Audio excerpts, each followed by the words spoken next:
going on, everybody? Welcome to Right Here, Right Now, a podcast about anything right here in the Because of Me Network. Hope you're doing well today. And we are starting National ADHD Awareness Month here in October. So I figured that I would tell you guys a story about how I have ADHD and how my life has been affected by it over the last 20 odd years or so, and what I plan on doing and how it is. Okay, I'll get more into it here in a minute, but before we go ahead and get started, these Right Here Right Now podcasts are YouTube exclusives. So if you were planning on listening to this on our podcast feed, I'm sorry, this is a YouTube exclusive. I might release these on the feed. I don't know yet. I've released one of them on the feed. The rest have been YouTube exclusives, so that's how I'm going to do it right now. But before we go ahead and get started, go check out becausemaybepodcast.com unless you found our archives. Go check out Facebook, Instagram, and Twitter for the latest news and what's going on. And don't forget to check out Apple Podcasts, Google Podcasts, Podchaser, Pandora, YouTube, Spotify, iHeartRadio, TuneIn, Podbean, or Amazon Music. That's for the 90s podcast, okay? So, ADHD, let's talk about it. I was 37 years old when I was diagnosed with ADHD. So that was 2 years ago. It was a big, shocking change in my life. And it answered a lot of questions and put a lot of puzzle pieces into place as to how I'd been handling my life and how things had been going for me up to that point. So I was diagnosed with adult ADHD. I don't know if I had it as a kid growing up. I probably did. But as I was growing up, it was one of those trendy diseases. So I never got checked out for it because, it was around so much that people in my hometown, especially my parents, with all due respect to them, it was, I just needed to concentrate better. I just needed to do better. That's how it was in the 90s. And, a lot of people were diagnosed with ADHD, and a lot of people were misdiagnosed with ADHD just so they could get the medicine out there, especially in the United States. But in the United Kingdom, in my hometown, ADHD, you don't need ADHD, boy, just get on with it, So that was it. So I was diagnosed with adult ADHD, and according to the Mayo Clinic, let me go into what adult ADHD is. Adult attention deficit hyperactivity disorder, ADHD, is a mental health disorder that includes a combination of persistent problems, such as difficulty paying attention, hyperactivity, and impulsive behavior. Adult ADHD can lead to unstable relationships, poor work or school performance, low self-esteem, and other problems. Though it's called adult ADHD, symptoms start in early childhood and continue into adulthood. In some cases, ADHD is not recognized or diagnosed until the person is an adult. Adult ADHD symptoms may not be clear as ADHD symptoms in children. In adults, hyperactivity may decrease, but struggles with impulsiveness, restlessness, and difficulty paying attention may continue. Treatment for ADHD is similar to the treatment of childhood ADHD. Adult ADHD treatments include medication, psychotherapy, and treatment for any mental health conditions that occur alongside ADHD. So that's straight from the Mayo Clinic. Some of the symptoms include impulsiveness, disorganizations and problem prioritizing, poor time management skills, problems focusing on a task, trouble multitasking, excessive activity or restlessness, poor planning, low frustration tolerance, frequent mood swings, problems following through and completing tasks, a hot temper, and trouble coping with stress. So I have a lot of those symptoms, and a lot of those symptoms I've managed to quell with medicine and therapy, and with other points of mental health disorders too that I'll get into here in a minute. So, why am I talking about this now? Well, like I said, it's National ADHD Month here in America, and I figured that I would talk about it to raise my own awareness to it, to keep myself honest, to show that I've come a long way from where I was, and also to kind of, keep myself honest is the best way I can describe it. I do go to therapy once every 2 weeks, and once every 3 weeks, actually, it is now, because I've come a long way, and I don't like, in between sessions, resting on my laurels about this kind of thing. I like to constantly work on my mental health as much as possible. So this is kind of my way of telling my story and trying to keep it under, 30 minutes or so, but telling my story And because I have a platform, and why people listening to this, if they have the symptoms, if they have issues, shouldn't give up hope, and should really, really, really be empowered to take a look at what could happen. So, let me tell you a story about my pre-diagnosis. So, let me tell you a story of the 13 years leading up to my first bout of mental health issues. So, this is 2003, 2004. So, 2003, I was planning on going away to college, going away to university, as we say in the UK. And I was suffering from...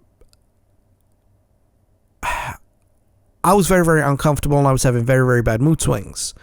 And I told my doctor this, and he didn't want to prescribe me antidepressants. He told me of an herbal remedy called St. John's wort, and advised me that going to college would be a bad idea. Now, I thought it'd be a good idea because it'd get me out of my hometown, which at the time I didn't like, and start a new adventure in my life. I always wanted to get out of town, and I wanted to start something new in my life.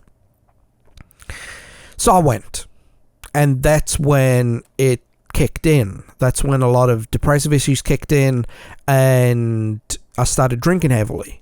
I was missing classes. I wasn't partying, but I was drinking. I got with a bunch of friends that at times I was not the best of person to be around. I was very lonely, and, combined with the stress of higher education, I kind of cracked it a little bit, and I turned to alcohol. And it was a very, very short period of my life. It was less than a year that I was deep into alcohol. And I would drink every day, and I would get drunk most days, and, I made an ass out of myself on more than one occasion. So, it was very, very, very, very dodgy. Now, 2004 came around, and, I had connected with Sarah again, and, we wanted to, see where we would go.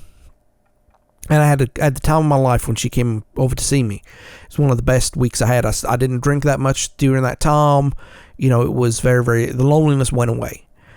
And, that led to a very, very bipolar 2004. Where, where it was very, very difficult for me. I had my friends, and I was letting them down. And I left college around about March, April, and went home. And I was very, very resentful of that. I didn't want to go home. I felt like I'd failed everybody. And I started drinking more. And I'll always remember the low point was on one of my friend's 20th birthday. They banned me from drinking that night. And I was very, very embarrassed by that. It was, it was embarrassing. For your closest friends to say, "Hey, you got a problem. We're not gonna let you drink tonight." So I didn't, and I sat there, and I had a good time, but I was very, very embarrassed by that. And 2004 was a very, very weird year for me. I'd reconnected with Sarah. I was planning on moving away from my home, and I wanted to get as far away as possible. And I was planning on moving to Newcastle upon Tyne. I had some friends there. I was actively searching a house, and by the time that all fell through, I just said, you know what? I'm going to go to America. I'm going to go spend some time with Sarah and get back to it. Clear my head. I'm 20 years old. America has laws that you can't drink until you're 21, and you can't drink okay, let me put it this way. If you have friends, they'll buy you alcohol, but for me, I wasn't going out to drink anymore. And the people who me and Sarah were staying with, they didn't drink that much. So it was forced sobriety for me, which kind of cleared my head a little bit, and led to some things happening and finding out that we were going to have our first kid. So that was kind of surprising, but I decided at that point that I would stay over here and raise my kid. I was already having fun with my eldest, who, for those who don't know, my eldest is my stepdaughter, but I call her my daughter anyway because she is. I don't care there's no step involved. She's my kid, and anybody got a problem with that, they can come tell me to my face. So raising a baby and a toddler together kind of helped me. It gave me structure, It gave me something to do. I'd have to be, because of my immigration status and fighting with the government to get it, to where it's supposed to be, and it took a long time to it. I became a stay-at-home dad, and raising a toddler and a baby at the same time really, really helped me, because I didn't have time for myself. You don't have time for yourself when you have young kids. And while I was a young guy, I was still, I was having the time of my life, because I always said I wanted children. And I was having the time of my life. We were struggling, but at the same time, I felt like I was the richest man in the world, because I finally had a loving family. Not that I didn't have a loving family to begin with, but this was my family. I got to choose who I spent my time with. I got to choose who I hung out with. I got to choose, who I lived with, which is great. I loved that.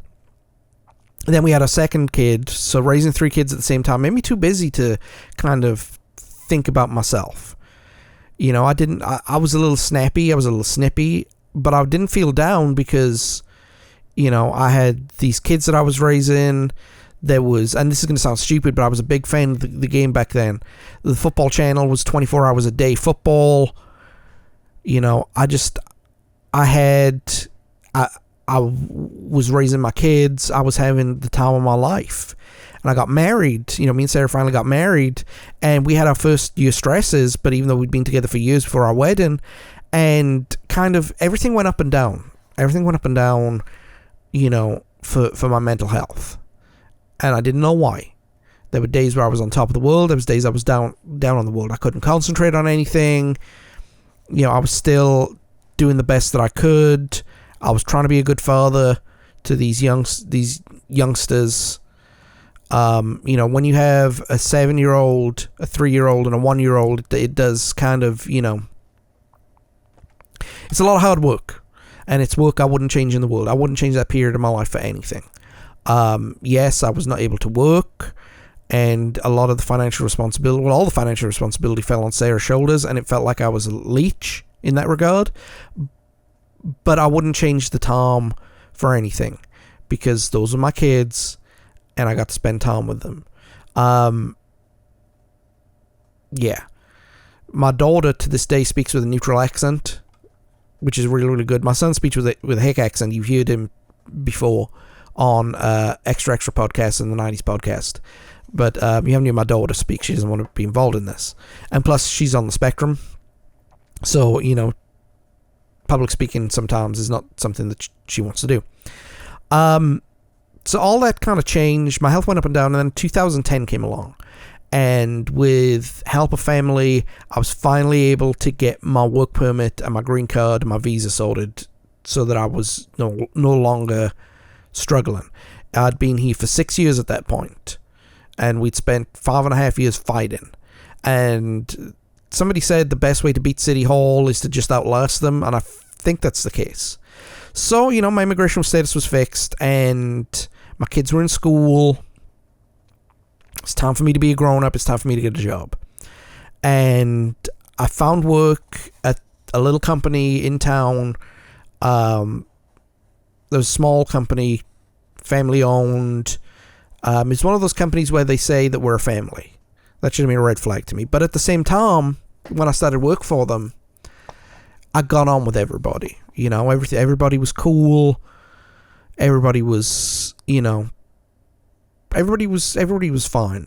And then after a few months, I started getting a little bit of pushback because of my immigration status from a couple of people who were working up there. And some of it was playful. Some of it was mean playful. You know what I mean by mean playful? Where it's designed to get a rise out of you, and then them say I was just playing. That kind of mean playful. And that started affecting my mental health. There was a couple of people up there who really, really, really I didn't get on with. And there was a lot of people who I did get on with, you know. The structure that I had of being a stay-at-home dad was gone, and the structure that I was working, that I had for work, was there, but it wasn't bringing me any joy. And I worked there from 2010 to 2018. And, you know, the company was run by people who started to support, and I've been through this in episode 2 right here, right now, my stance on Donald Trump. And I don't want to get back into that again, but it changed a lot of people. And it changed a lot of people in how they treated me. Like, I was fine up until a certain point, and then a couple of people, like for the first 2 weeks, I wasn't spoken to by some people. Or I was spoken to differently by some people. And then the guys who would play with me would be ultra serious in their immigration stuff, you know. And being called lazy when you're one of the hardest working people in the company really, really pissed me off. It really did, you know. But that kind of led to 2017. And I was having blow-ups for no reason. I was literally snapping. I was yelling. Everybody would walk on eggshells around me. I wasn't around for my kids. I wasn't around for my wife. I wasn't here for my wife's family, who had been very, very generous to me. You know, I was just a miserable, miserable person. And I remember writing in my diary, because I used to keep a diary back then, that you know, I was sad all the time, and I didn't know, and I didn't care. And that led to 2017. That led to October, of that year, when I finally had enough. And I went to have my physical done. And during the physical, the doctor noticed, you know, my mannerisms and how I was talking and my body language, and asked me if everything was okay. And it just came out at that point. I don't know why it came out at that point. My doctor at the time wasn't known for being, you know, hand on heart, you know. I'm not saying he was cold or anything like that, but he wasn't someone you could find your mental health status to. It felt like. But in fact, it was the opposite. And I feel kind of embarrassed about that. But he referred me to a counselor who I still speak to this day every 3 weeks. And she's been a wonderful, wonderful help for me. I can't thank her enough for, you know, helping me deal with my issues. First of all, I'd go every week, and then every 2 weeks, and so on. But, you know, it helped resolve some of the issues that I had with my family, with my past, and helped me deal with my anger, because that was the biggest thing that was coming up. I was very, very angry all the time, because I couldn't control myself. I couldn't control my brain, and I didn't have the tools ahead of, I didn't have the tools with me to get ahead of everything that was happening. 2018 happened, and, you know, I've mentioned my family issues before. I'm not going to go into them again. We just had big upheavals in the family, and that included a new job for me. The company that I worked for was bought up by a more easygoing company. I still work for them to this day. In fact, I finished work today to start on this. But, you know, new job. I felt a little like I had to fight for the first 6 months of having this job, but I finally settled into my rhythm, and, you know, I was on medicine, and everything was going good until mid-2019, where I'll always remember this. I was in hospital because I lost my mind. And Sarah spoke about it on an extra episode. I was in hospital because I cracked up, and I had a failed attempt on my life, and thank God, and, you know, I ended up in hospital, and that's where I was diagnosed not only with depression but with bipolar B.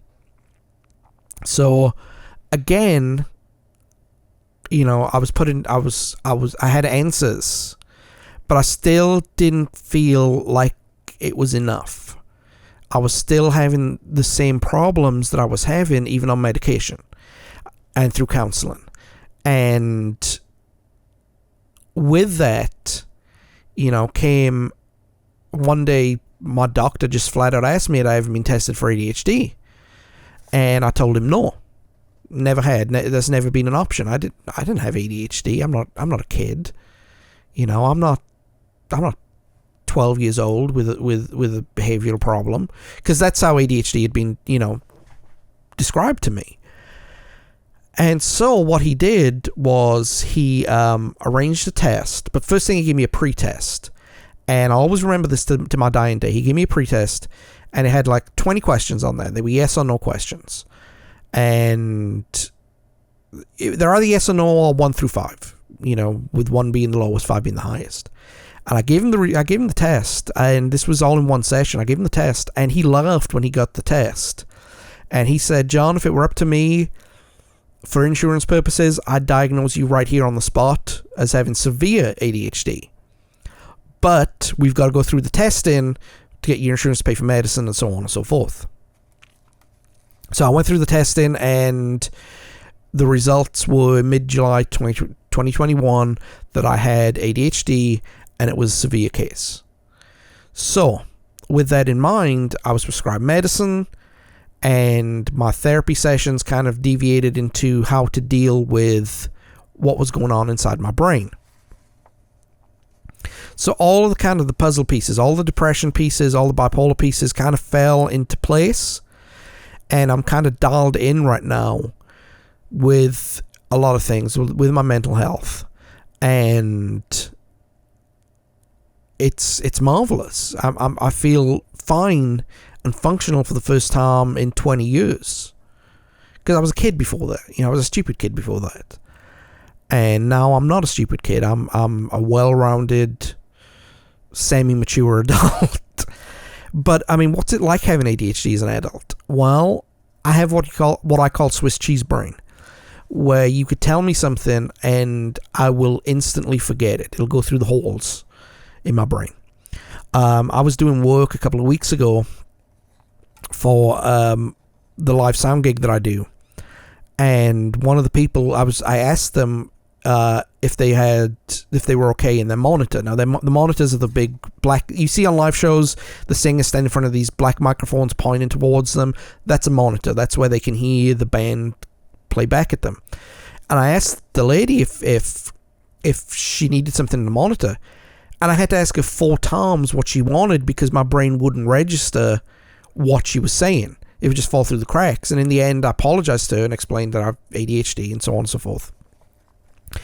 But we got around that. But like, that's an example of Swiss cheese brain that I have a lot of, even with my medicine. Swiss cheese brain is no joke, and it's no fun. I started struggling with my focus. I wouldn't be able to focus on one thing. I'd have severe multitasking issues. Not that I couldn't multitask, but I was trying to do 5 things at once, and I'd get half things done, and, oh well, that's it. I'd get half things done and not be finished. And you can tell that by some of the projects that I've worked on the Because of Me network. This is my this whole network, this whole podcast and video games is my outlet to kind of, it's my therapy when I'm not in therapy. It gives me something to do, something I can focus on, and there are times where I can't focus on things, so I just don't do them. But then there's being impulsive. There has been impulsivity with me. There's been impulsivity in how I spend my money. Nothing too grand, like my impulses are more towards the lines of I impulsively want to cook out, my impulses are not as bad as other people's impulses. Like, I know a lot of people's impulses, they blow all their money. Mine is like, I want to blow my money on a cookout, or I want to go to eat breakfast and I spend a little more than what I should, or I spend stuff that's not in my budget. I'm impulsive with my ideas. Like, I'll have an idea, then I'll focus on it for about 3 days, and then I'll forget about it. Kind of like, I mentioned in Extra 19 that I wanted to do a Skyrim playthrough, and that was an impulsive decision, not thought out by the fact that my computer couldn't handle it, But there's also being restless, and I'm very restless. I'm very, very fidgety. I have what I call hot brain, where my brain is just going 90 to nothing, and it's like 100 different voices trying to speak at the same time. It's like the Three Stooges trying to go through a door, and nothing can get through, and it's unfocused, and it's loud, and before it'd be depressingly loud, but now it's just, did you knows, or what I've got to do's, or what I can do's, or video game trivia, or whatever. And it gives me a hard time sleeping. So, that's another thing. I have a hard time sleeping. I have a hard time falling asleep. Or once I'm asleep, I'm dead to the world and I have vivid dreams. So, how does this affect my family? Because I'm not a slug. I don't live by myself. I have a wife, and I'm responsible for 5.5 people. And the half person is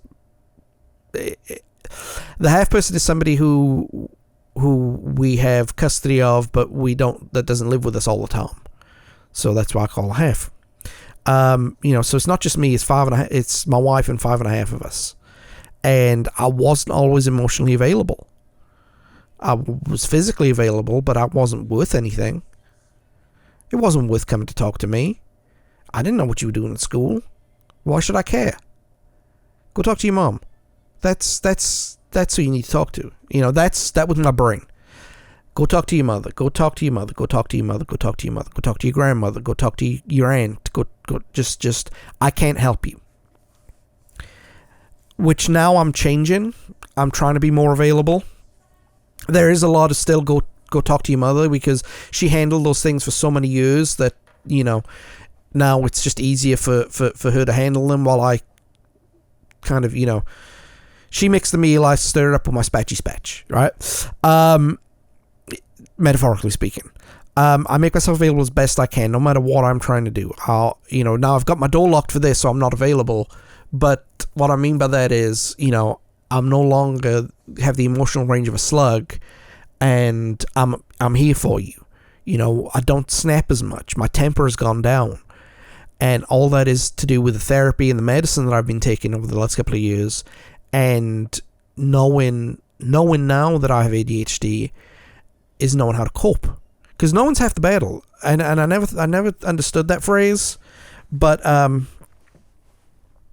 now I do. And I know that once I know what's wrong with me, I can fix it better. Because now I don't have to worry about everything. Because I was diagnosed with epilepsy that was incorrect. I'd have seizures, but because of sleep apnea. Well, now I know that it's sleep apnea, and I use my machine sometimes. I'm going to be honest about that. It's, it's helped me to stop have seizures. Now I know that I'm bipolar. I know how to handle my mood. Now that I know that I have depression, I know how to fix it. Now that I know that I have ADHD, I can cope with myself better. I understand why certain things happen. I understand why I have Swiss cheese brain. And I don't get as frustrated with it. I just take it as part of who I am. I don't, my struggling with focus, maybe tonight's not the night to do that. Pre-diagnosis, I was always emotionally unavailable.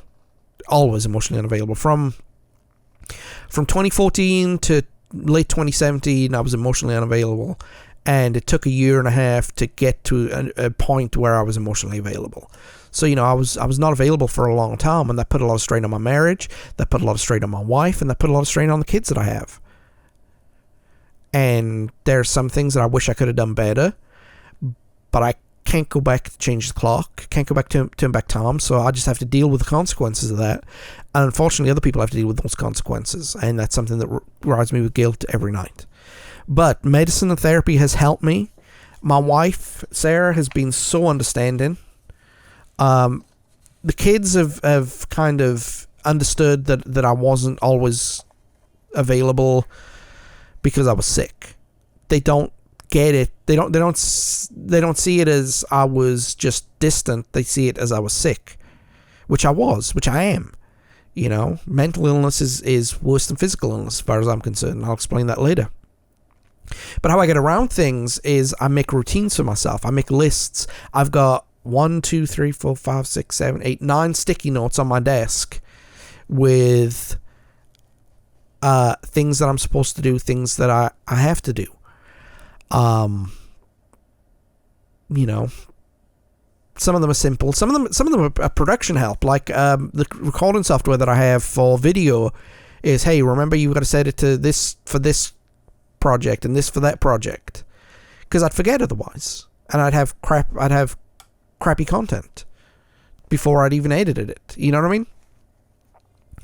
So I bury myself in work during my work day, you know, so that I'm not floating around the house looking for something to do.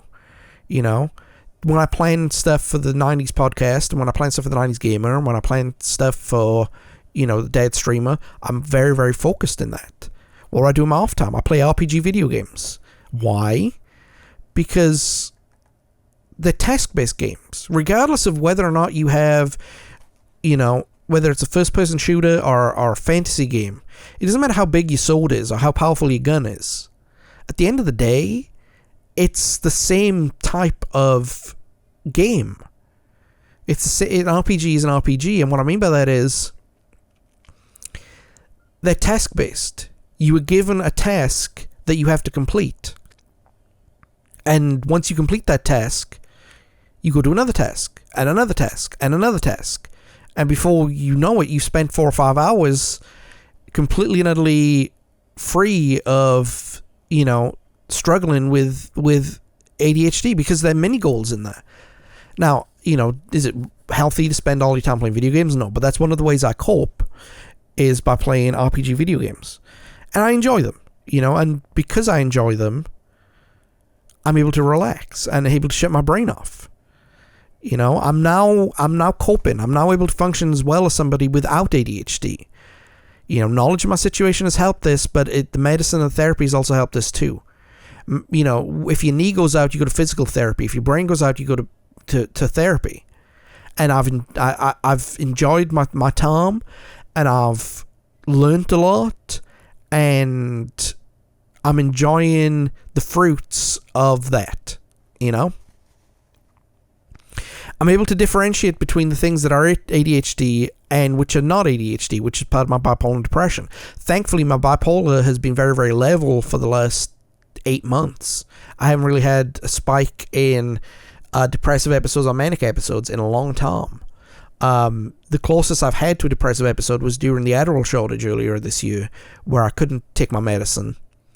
And it kind of, you know, led me to be extremely out of focus and extremely not ready for everything. But that's the closest it's come. Again, with knowing what's going on kind of helps me. If I know what's going on, I can adapt to it. I'm very, very adaptable. And that's what a lot of people with ADHD are. They're very, very adaptable. I don't feel ashamed anymore of my non-stop asking questions. That's one thing I do a lot. I always ask questions. I'm always asking questions. I'm asking questions because I have Swiss cheese brain. I'm asking questions because you've told me that, but I want to make sure. Before, I'd feel embarrassed about that because I thought it made me look stupid. Now I realize it's part of the ADHD. So I don't feel embarrassed. In fact, that's helped my confidence, because now I can go in there and ask the questions that need to be asked. And man, it annoys people, but at the same time, you know, it's a relief. It is a relief for me. You know, that still doesn't mean that I don't have a hard time. I'm still very, very shy. But to this day, I have a hard time talking to people.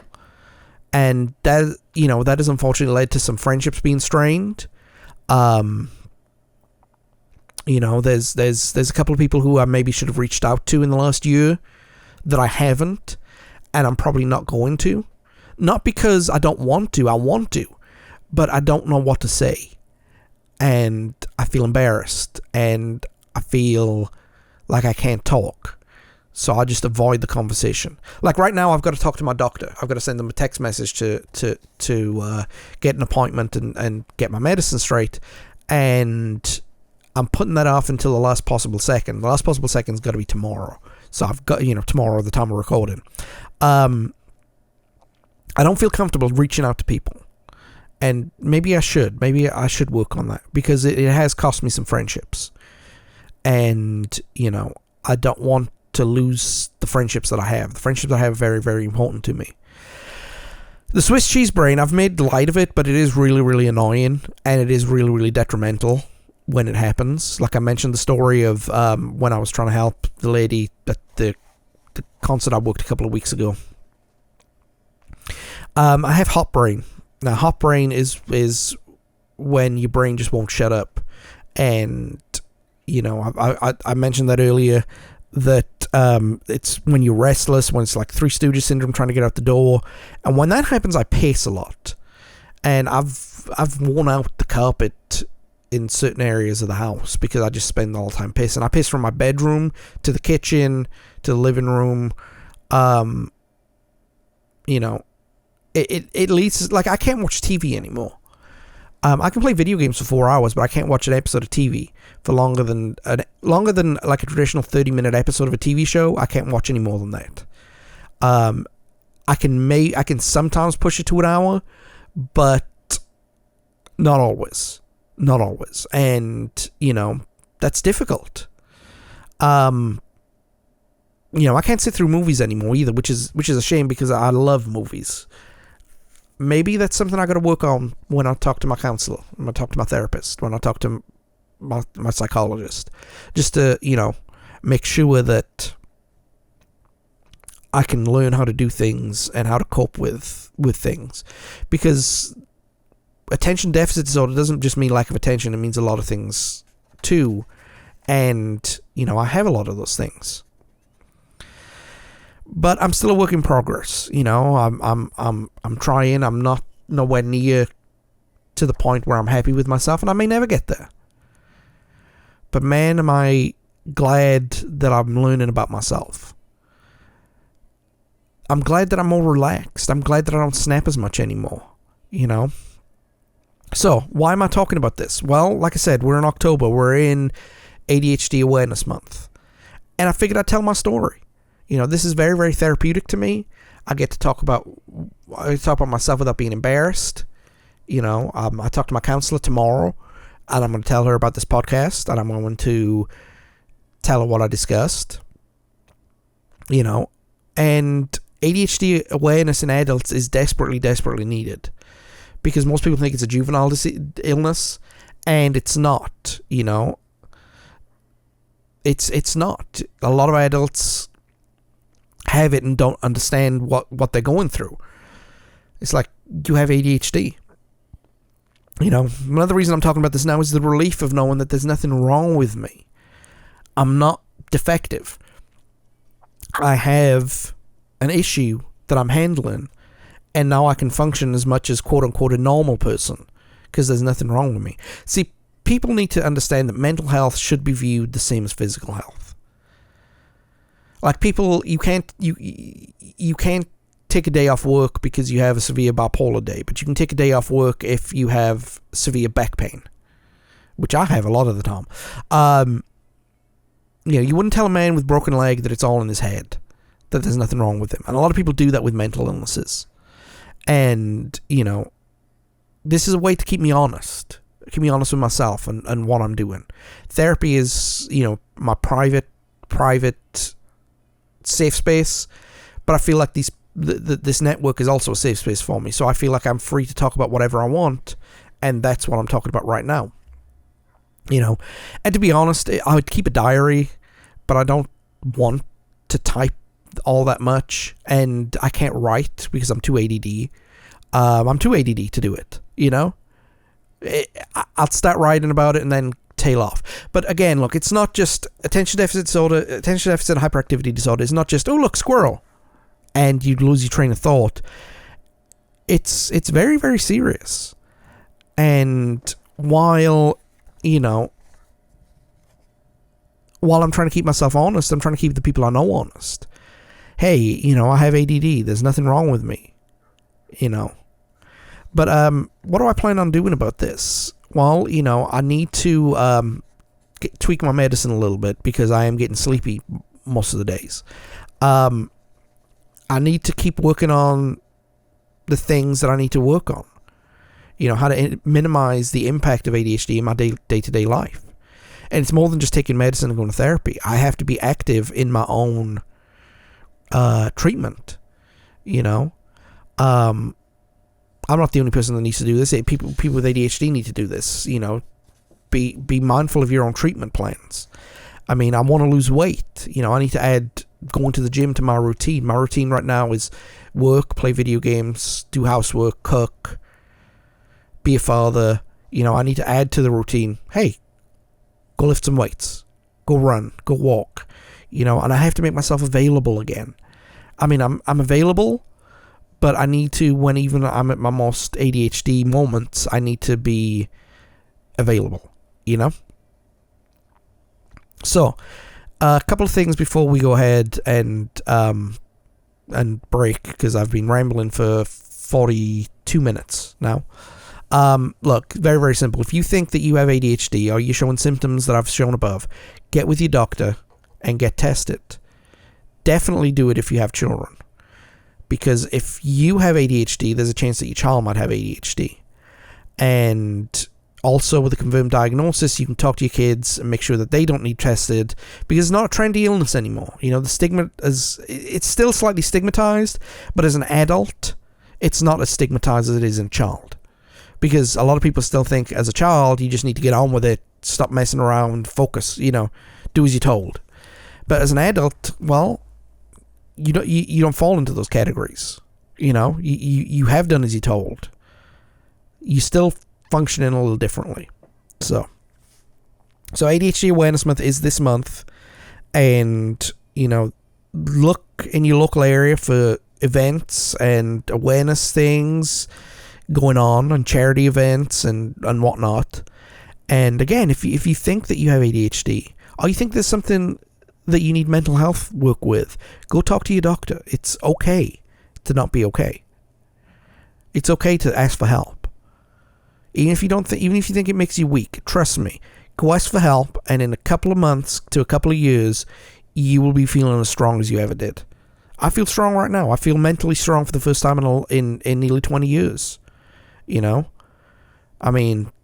felt this way for the last 6 months or so.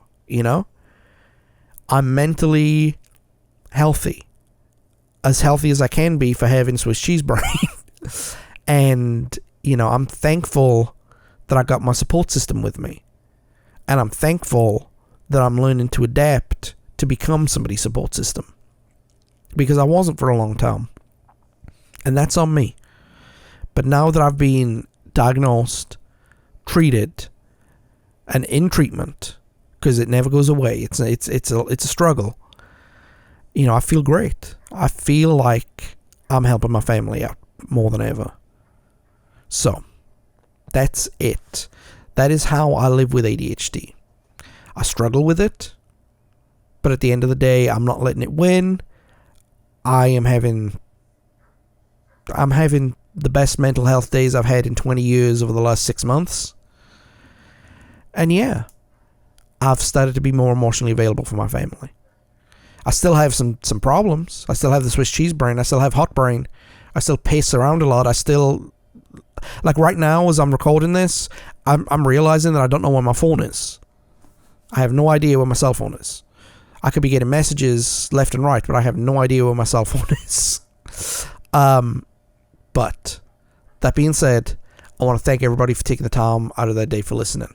If you like what you hear, go check out becausemaybepodcast.com. That's got archives of every show that we've ever done. We've done 90s podcasts, extra podcasts, we've done 90s Gamer, we've done Dead Streamer, we've done Right Here, Right Now podcasts, everything that you could ever want from the Because of Me Network, it's all archived on our website.